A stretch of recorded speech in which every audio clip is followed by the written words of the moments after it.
शुक्लांबरधरं विष्णुं शशिवर्णं चतुर्भुजं प्रसन्नवदनं ध्यायेत् सर्वविघ्नोपशान्तये।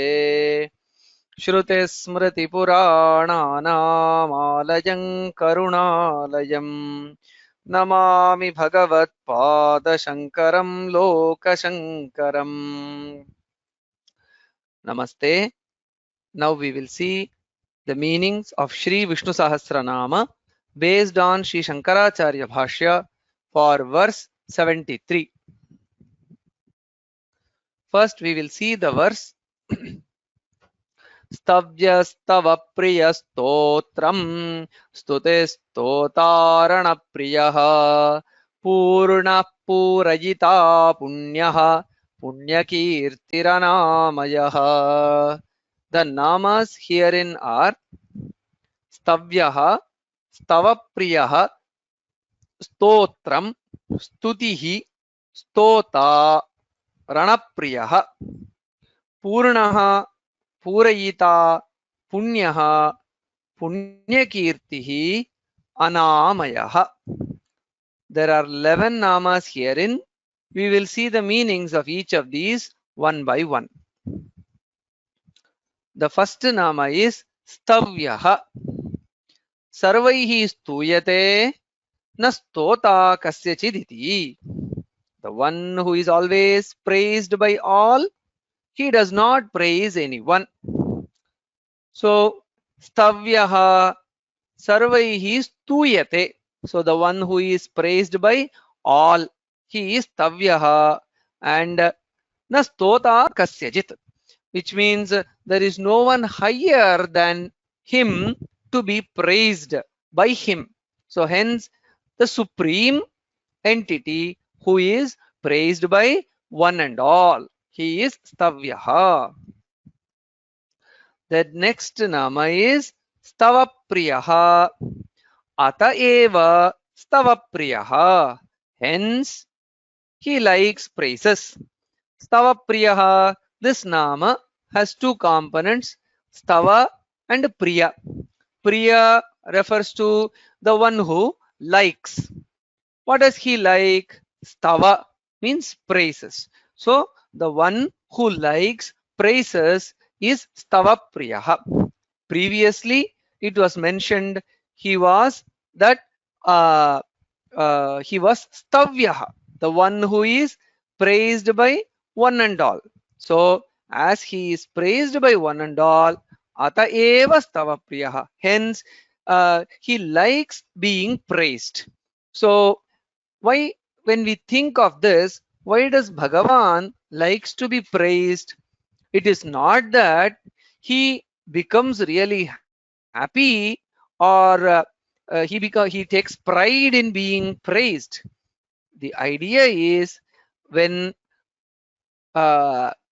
only when the devotees praise, think of the Lord or remember the Lord, only then he can grant the devotees their desire. So if only when the devotee takes a step towards the divinity, the Bhagavan can also come towards the devotee, and hence so it should be a mutual movement together towards each other. Hence it should not be one-sided. Hence Bhagavan likes being praised. So even just by one nama, it's not required that all the 1,000 names of Bhagavan has to be chanted every day. Even by just one nama, by chanting one nama or just remembering one nama, he becomes happy and then grants all that is desired. That's why later it is stated Sri Rama Rama Rameti. So just uttering the nama Rama, so that is also enough. So hence Bhagavan is stavapriyaḥ, means he desires to be praised not for himself but for the fact that only when a devotee praises the divinity, Bhagavan Narayana, his mind becomes ready or he becomes fit enough to receive the grace of Bhagavan. Hence, Bhagavan is stavapriyaḥ. The next nama is stotram. Yena stūyate tat stotram guna sankirtanatmakam tad dharireva iti. That by which praise is done is stotra, the singing of the virtues. It is also Hari. So stotram is derived as that by which praise is done. Yena stūyate. So the instrument by which the praise is done. So what is the instrument? So it is again clarified by Acharya as guna sankirtanatmakam. So that which is in the form of singing the virtues of Bhagavan. So in the form of the verbal expressions that enumerates the gunas of the Bhagavan. So the stotras, the shlokas, all these, the mantras, so all these bring about the virtues of Bhagavan. So that is the one by which the Lord is praised. So yena stūyate. So kena stūyate? Guna sankirtanatmaka mantrena shlokena, by the shlokas and the mantras that describe the glory of Bhagavan. So the Lord is praised through these, and hence the shlokas and mantras themselves are indicated by the word stotra, and even that stotra tad harireva. So the object which is praised and then the tool with which the praise is done, they are not different from each other. So Bhagavan resides in the naama itself. The naama should not be taken as a mere word. The naama in itself is Hari.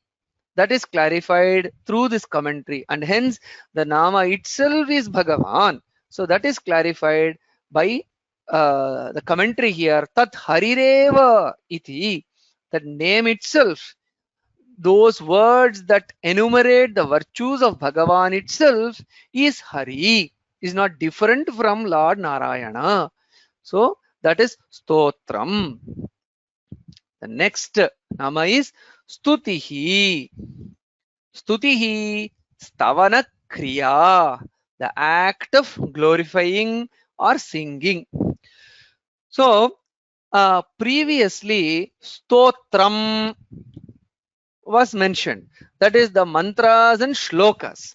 They were described, though the word stotram describes or through the term stotra, the mantras and shlokas that enumerate the virtues of Bhagavan was mentioned. Now, so many hundreds of shlokas, stotras, namas exist, but one should be involved in that act of pronouncing it. If it remains in the books, it just remains in manuscripts and texts, it is of no use. So one should get involved in the act of chanting. One should involve in the act of pronouncing. One should get involved in the act of articulating it through with bhakti bhavana. So that's stavana kriya. So the text may remain, the nama may remain, but if it is not pronounced, it will just remain as a text. Pustakasthatu ya vidya parahastagatam dhanam karyakale samutpanne nasa vidya natadhanam. So the knowledge which merely remains in the book is equal to one's own wealth that has been lent to others. So when the situation arises, if the knowledge merely remains in the book, if it is not in the mind, then there is no use in possessing a library of books. Similarly, when the situation arises, even though it is your own money, if it is lent to someone else, it is not going to help. Similarly, there may be stotras, shlokas and mantras of Bhagavan, but only when a person is involved in the act of using those mantras to develop one's own bhakti and glorify the Bhagavan, then one becomes fit to receive the grace of the Lord. And hence, stavana kriya, the act of praising the Lord, Bhagavan Narayana. So that is stutiḥ, and that act, that indulging or the involving in the act of praising the glory of Bhagavan, doing the bhajans, the naama sankirtana, the act of it, that also is Bhagavan. The words therein are Bhagavan, and then the very act, the kriya of expressing those words with one's own faculty of articulation. So that also is Bhagavan, that is stutiḥ. The next nama is stotā. Stotā api saha eva. He is the one who praises also. So previously stotram, the shloka, stotras, mantras are Bhagavan, and then the one who chants the act of pronouncing, chanting, articulating, singing. So that is also Bhagavan, stavanakriya stutiḥ.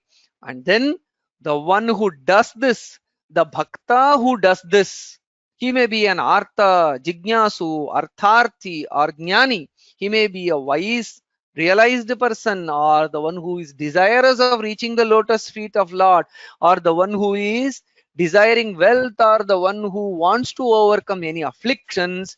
So whoever chants this, that bhakta, he is the stotā, and he is also Bhagavan. Stotā is Lord Narayana.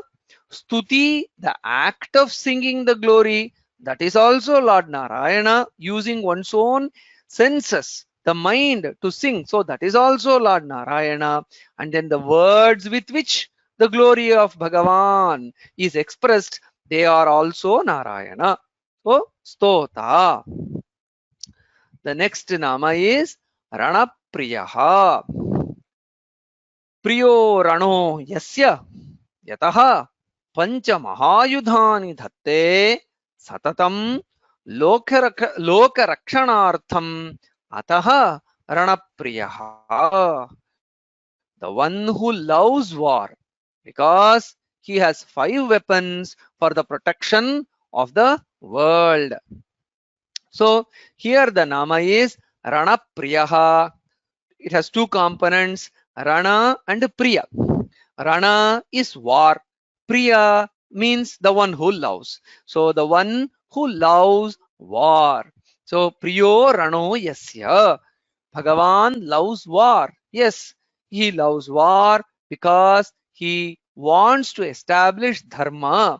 And war against whom? It is not mere war mongering. It is not for the sake of mere fighting. It is always dharma, rakshana, and adharma, nashana. So for protection of dharma, he is always ready to fight. He never shies away to fight against the evil to establish dharma. So it is not warmongering that is indicated by the term raṇapriya. Rather, it indicates the ever readiness of Bhagavan, Lord Narayana, to fight for the cause of dharma and establish dharma and subdue adharma.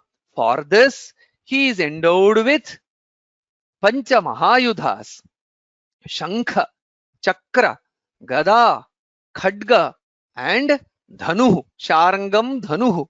So with all these 5 ayudhas, conch, discus, mace, sword, and his bow, he is always ready to fight for the cause of dharma and eradicate adharma.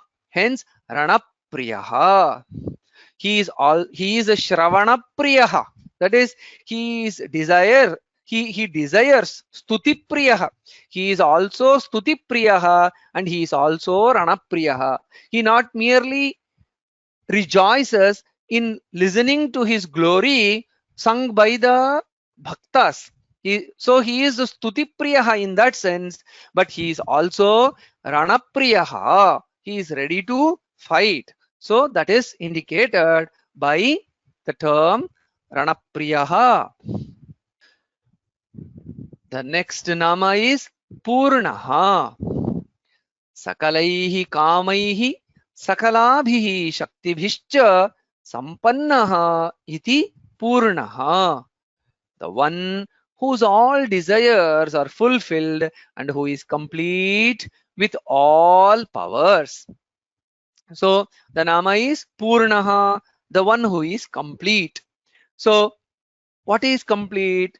So all his desires are fulfilled. So there is no craving or no desire in him. So he is complete in that sense. So an apta kama, the one who has obtained or realized all desires, there is no craving after anything. So he is a purna swarupa, who is complete in himself, content and also fulfilled in all respects. And purnaha also means the one who is full.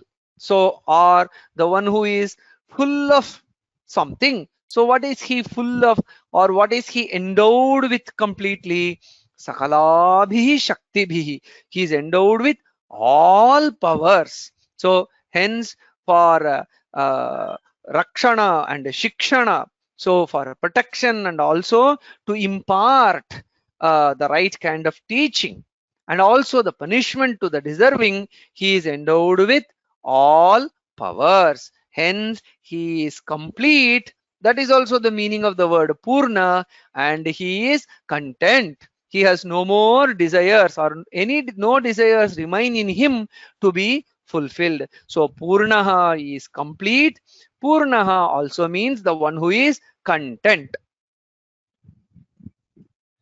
The next nama is pūrayitā. Na kevalam purna eva, pūrayitā cha sarvesham sampadbhihi.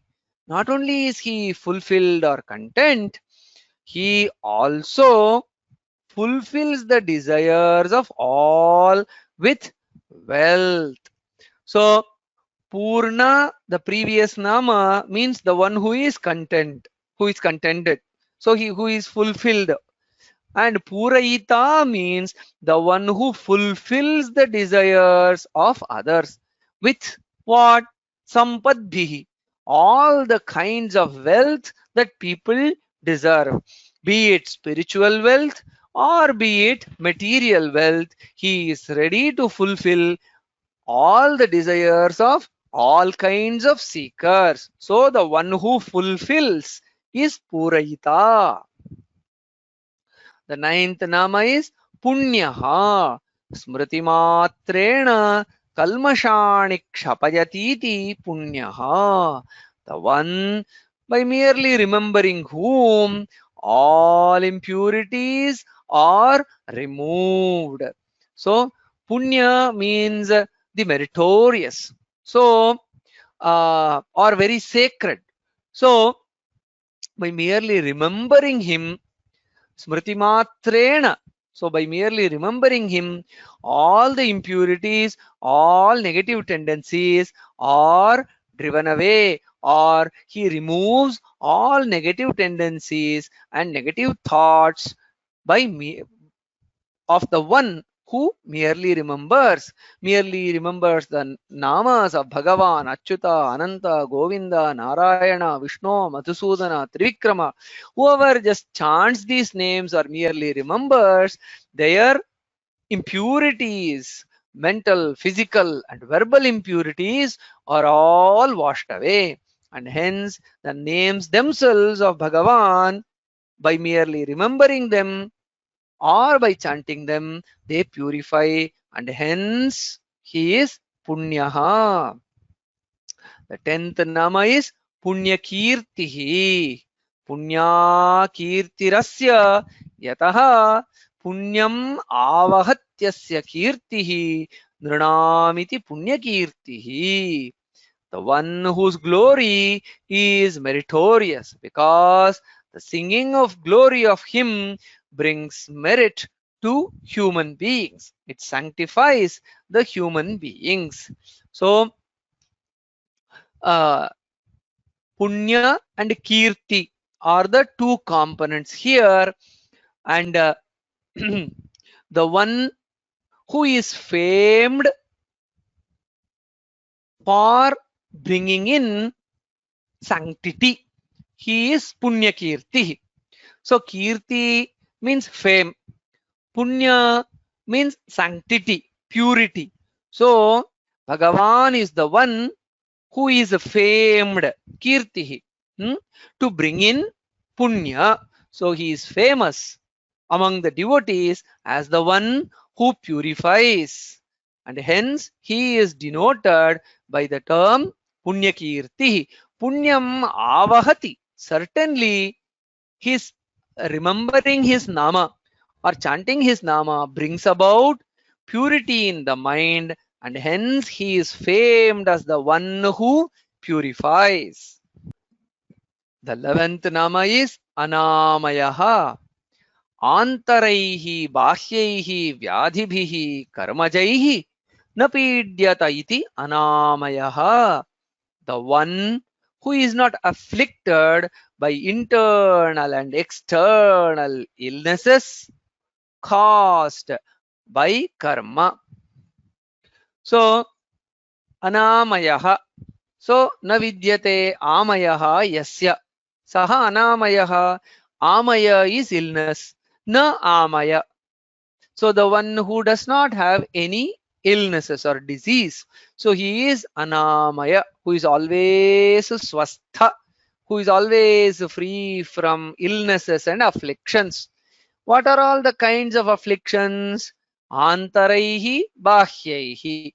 Internal and external. So internal and external are the two types of diseases, afflictions and illnesses. How are they caused? Diseases, internal and external, of the psyche and the physique, they are caused by the karmas, the previous karmas. The previous karmas of a jivatman causes according to the nature of the karma done, either internal or external or both. But Bhagavan is not afflicted, na pīdyate, by any of these internal or external diseases that arise out of the Purva Janma karma, because Bhagavan is untouched by all these karmas. Klesha karma vipaka ashayaihi aparamrishtaha purusha visheshaha ishvaraha. Ishvara, Bhagavan, is the one who is not touched by kleshas, the afflictions, karma, the actions, vipaka, their punya papa outcomes, and ashaya, the vasanas or the residual subliminal impressions. So he is untouched by all these, and hence in no way he will be tied down or he will undergo any sufferings caused by the karmas, either internal or external, and hence he is anāmayaḥ, free from illnesses always, and hence swastha, the perfectly healthy or the personification of well-being. So he is anāmayaḥ. So with these 11 namas in verse 73, we have thus far seen 689 namas. Om Tat Sat. Shri Krishnarpanamastu.